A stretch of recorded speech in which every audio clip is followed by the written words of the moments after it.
कार्यक्रम के पुण्यार्जक परिवार हैं Shri Parasnath re rolling mills limited, Durgapur 1, Bardhaman, Paschim Bangal. Amita Jain, wife of Anil Kumar Jain. Sangeeta Jain, wife of Vipin Kumar Jain.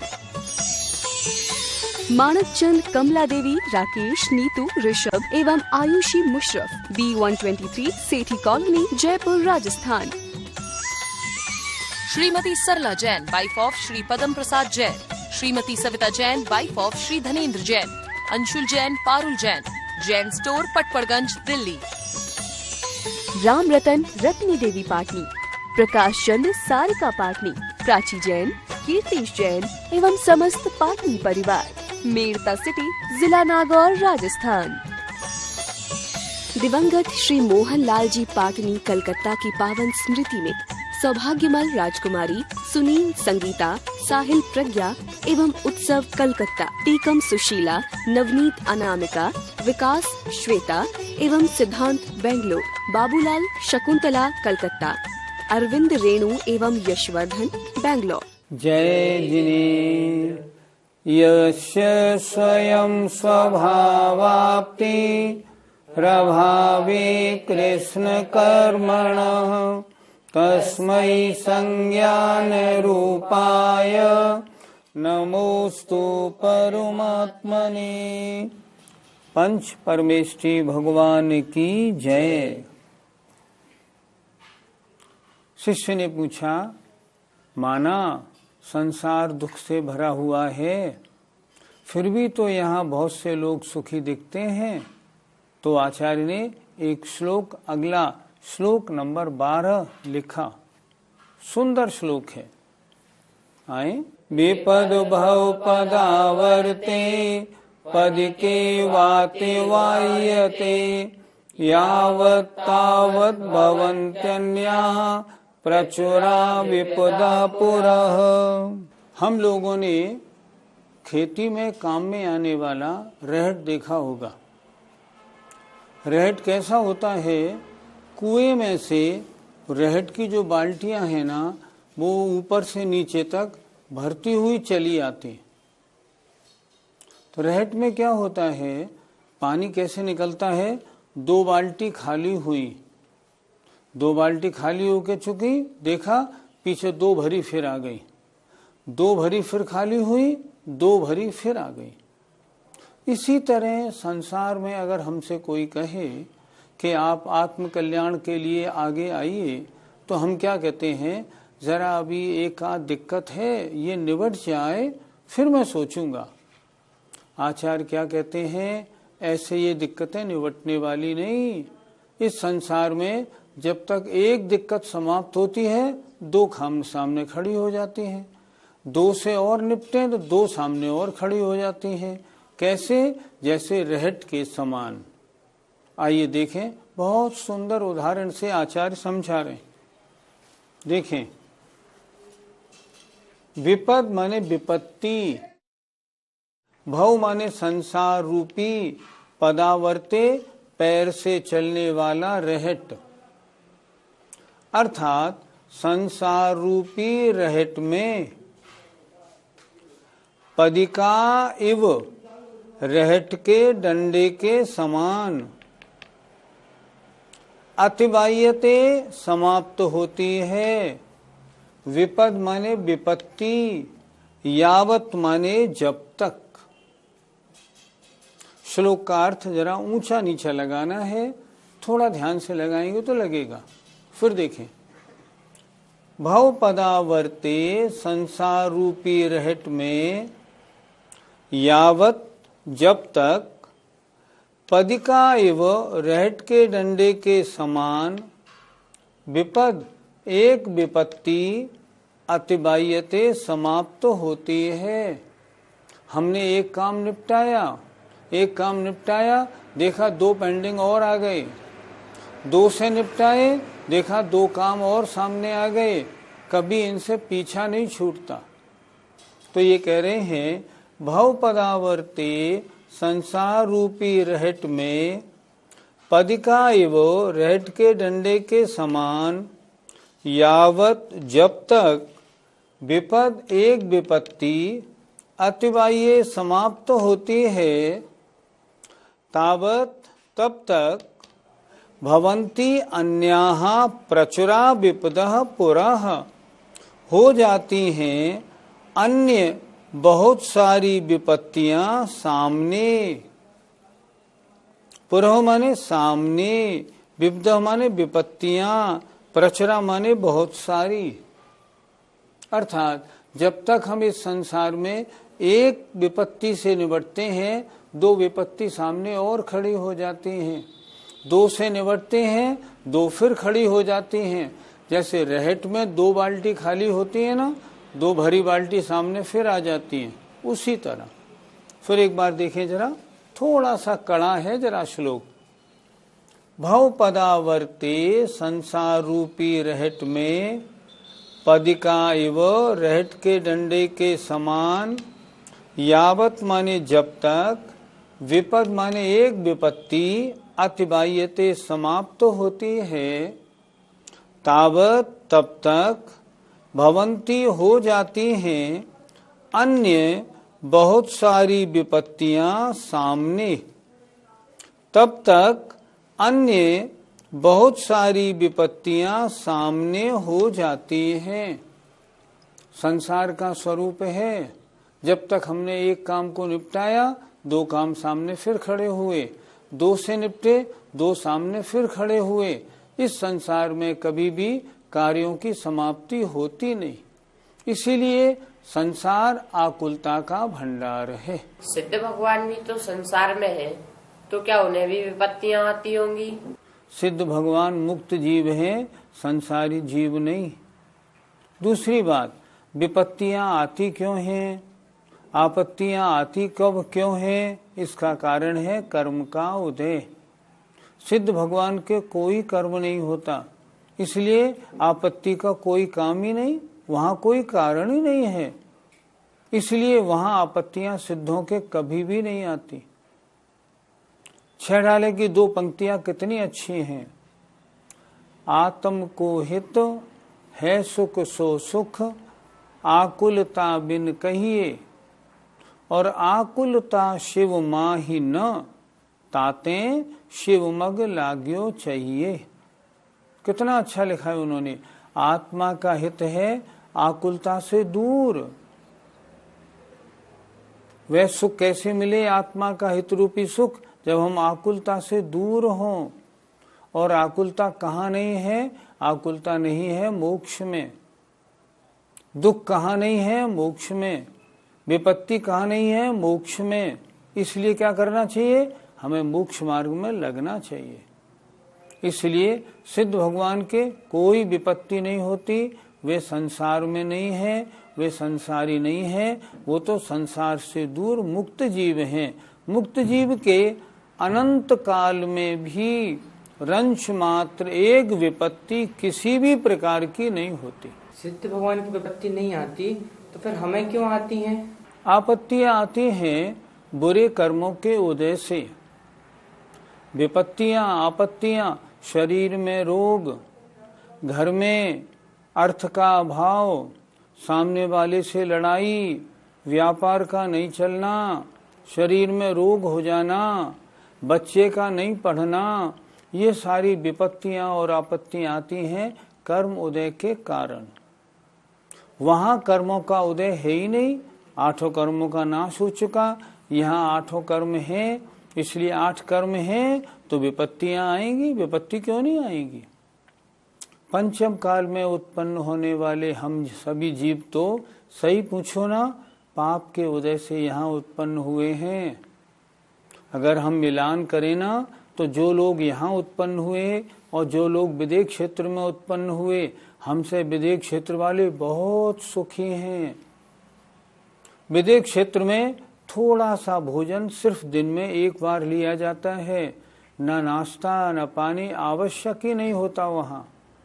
और वहाँ हमेशा तीर्थंकरों के सद्भाव रहने से दिव्य ध्वनि का लाभ हमेशा रिद्धिधारी मुनि महाराज हमेशा वहाँ मिलते हैं, इसलिए वहाँ तो आनंद ही आनंद है।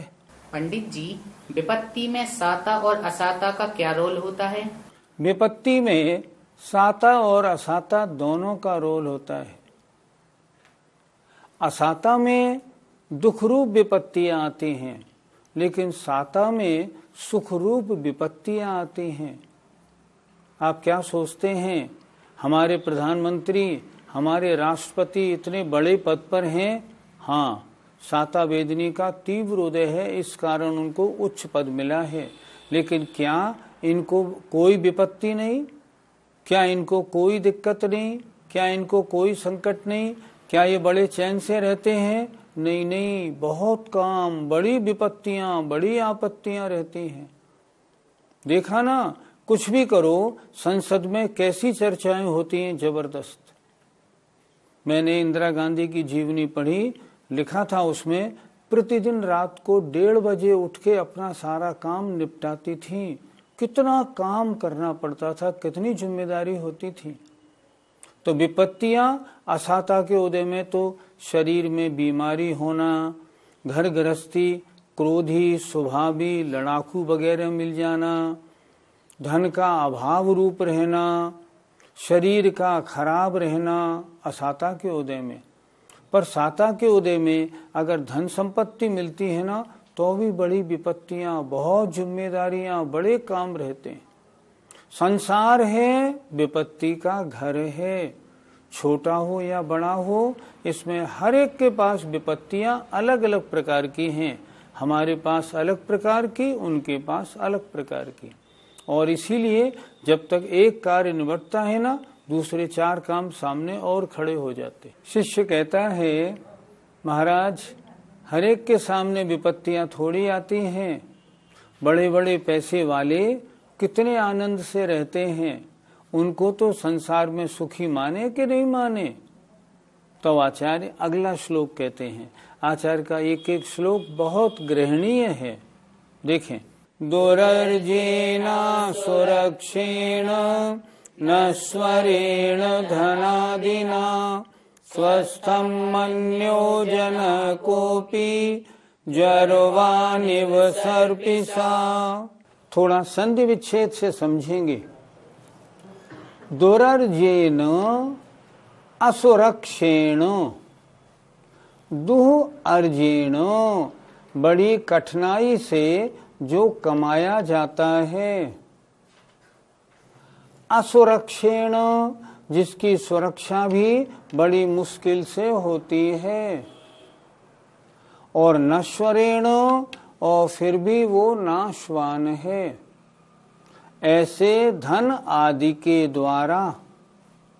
पैसा कैसा है?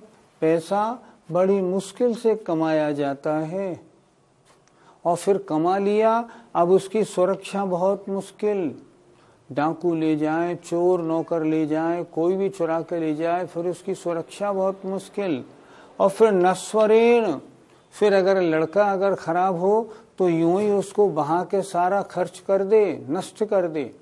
ऐसे धनादि से स्वस्थम मन्यो जन कोपि, कोई मनुष्य अपने को स्वस्थ मानता है, प्रसन्न, खुशी, सुखी मानता है, तो ऐसा समझना ज्वरवान इव सर्पिषा, जैसे कोई ज्वरवान बुखार से पीड़ित रोगी हो और घी खाके और अपने को सुखी माने, ऐसे।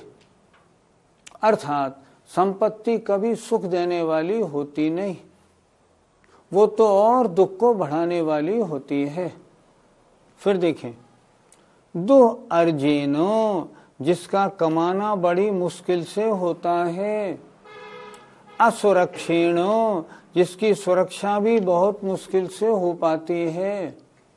नश्वरेणो, फिर भी उसको बचा के रखना, खर्च से बचाना, नाश होने से बचाना बहुत मुश्किल है।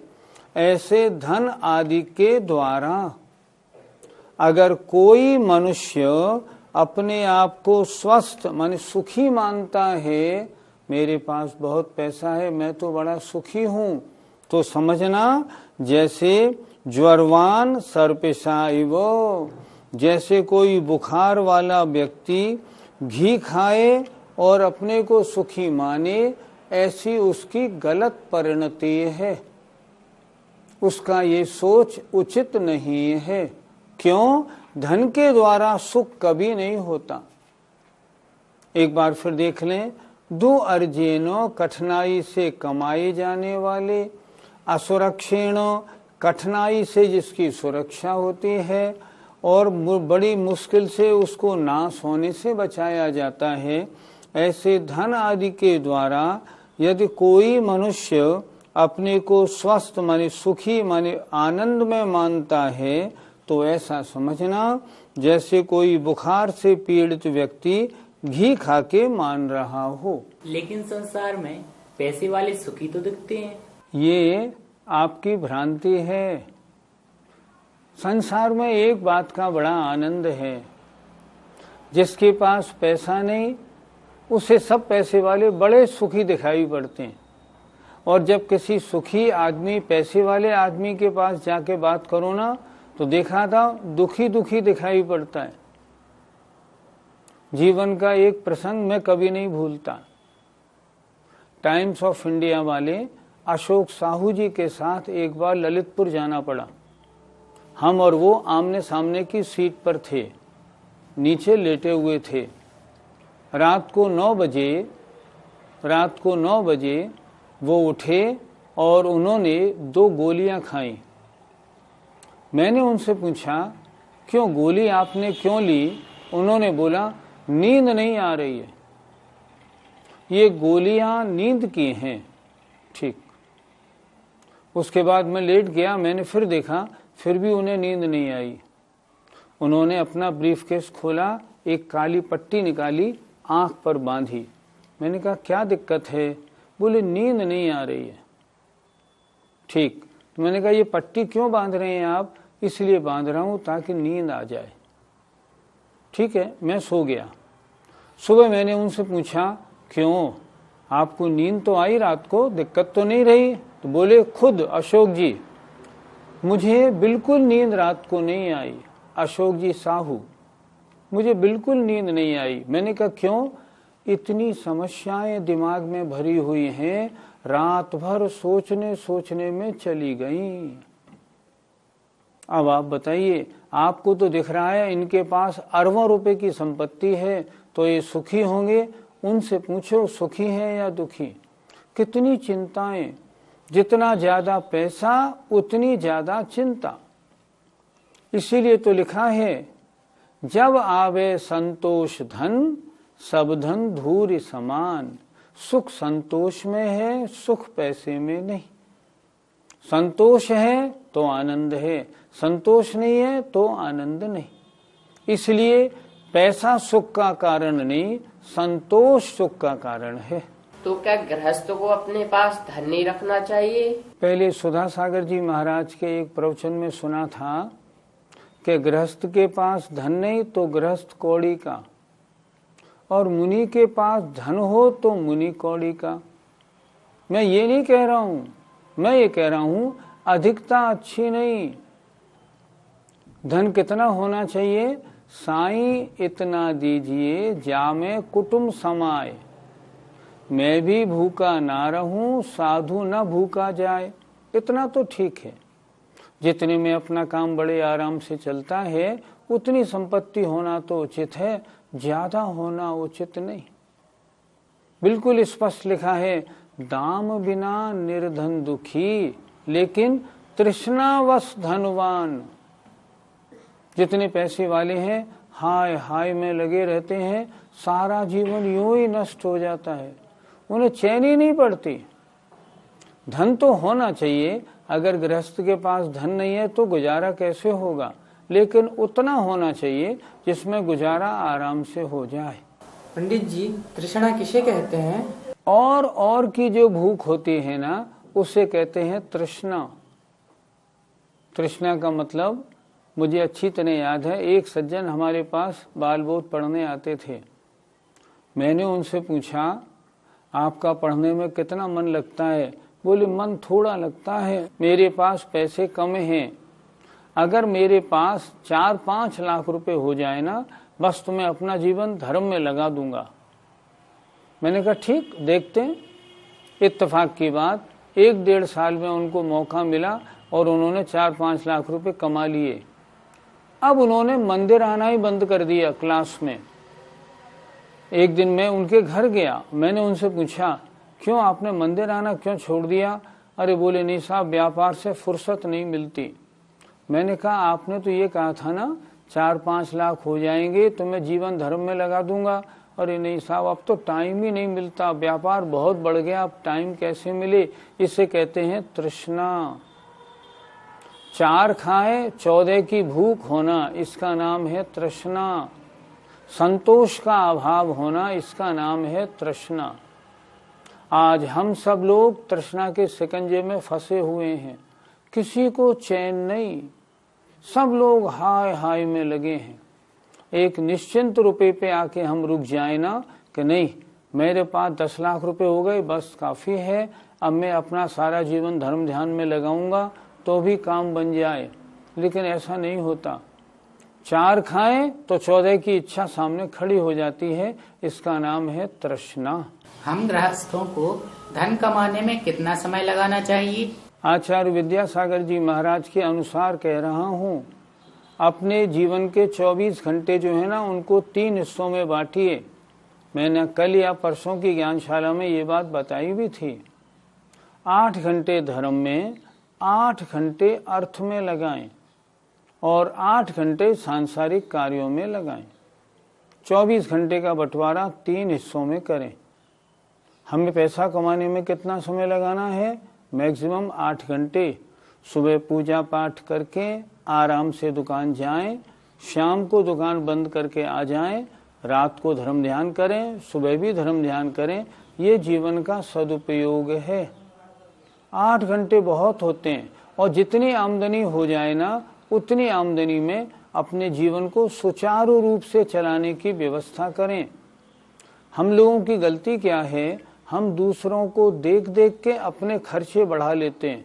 उसने ऐसा किया मैं भी ऐसा, उसने ऐसा किया मैं भी ऐसा, फिर उसके लिए अधिक पैसे की आवश्यकता होती है और फिर जीवन सारा उलझन में निकल जाता है। मैंने ऐसे ऐसे लोगों को देखा है, सुबह 8 बजे दुकान जाते हैं, रात को 9 साढ़े 9 बजे तक लौटते हैं। सुबह का खाना दुकान पे, शाम का खाना भी दुकान पे।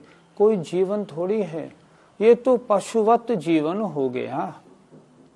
हम ढोर हो गए, सामान ढोने वाले। इतना ढोने का क्या काम? किसके लिए कमाना? इसलिए कमाने का झगड़ा छोड़ के इन्होंने कितना अच्छा लिखा, बड़ी मुश्किल से तो पैसा कमाया जाता है, वास्तव में कमाने वाले जानते हैं कितने परिश्रम से कमाया जाता है।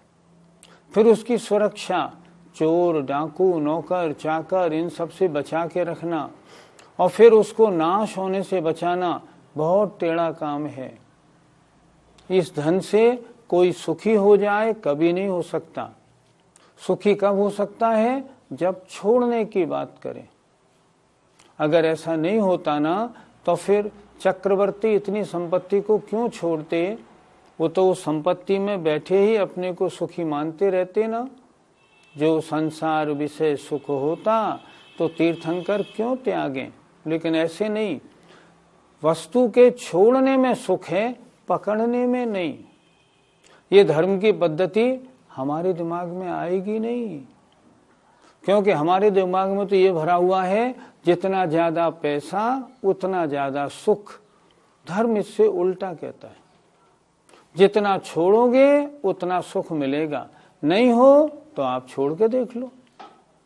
आज के दोनों श्लोक बहुत अच्छे हैं और बहुत उपयोगी हैं, इसलिए इनको समझना चाहिए। संसार है, विपत्तियों का घर है। दूसरी बात, पैसे से अपने को सुखी नहीं मानना। इस पैसे के लिए हमें अपना जीवन नहीं गुजारना है। हमें अपने षटकर्मों का, धर्म ध्यान का पूरा ध्यान रखना है ताकि हमारी मनुष्य पर्याय सफल हो। जय जिनेन्द्र। इस कार्यक्रम के पुण्यार्जक परिवार हैं Shri Parasnath re rolling mills limited, Durgapur 1, Bardhaman, Paschim Bangal. Amita Jain, wife of Anil Kumar Jain. Sangeeta Jain, wife of Vipin Kumar Jain. Manak Chand, Kamla Devi, Rakesh, Neetu, Rishabh एवं Ayushi Musharraf, B123 Sethi colony, Jaipur, Rajasthan. Shrimati Sarla Jain, wife of Shri Padam Prasad Jain. Shrimati Savita Jain, wife of Shri Dhanendra Jain. Anshul Jain, Parul Jain, Jain store, Patparganj, Delhi. Ram Ratan, Ratni देवी पाटनी, प्रकाश चंद, सारिका पाटनी, प्राची जैन, कीर्तिश जैन एवं समस्त पाटनी परिवार, मेड़ता सिटी, जिला नागौर, राजस्थान। दिवंगत श्री मोहन लाल जी पाटनी कलकत्ता की पावन स्मृति में सौभाग्यमल राजकुमारी, सुनील संगीता, साहिल प्रज्ञा एवं उत्सव कलकत्ता, टीकम सुशीला, नवनीत अनामिका, विकास श्वेता एवं सिद्धांत बेंगलोर, बाबूलाल शकुंतला कलकत्ता, अरविंद रेणु एवं यशवर्धन बेंगलोर।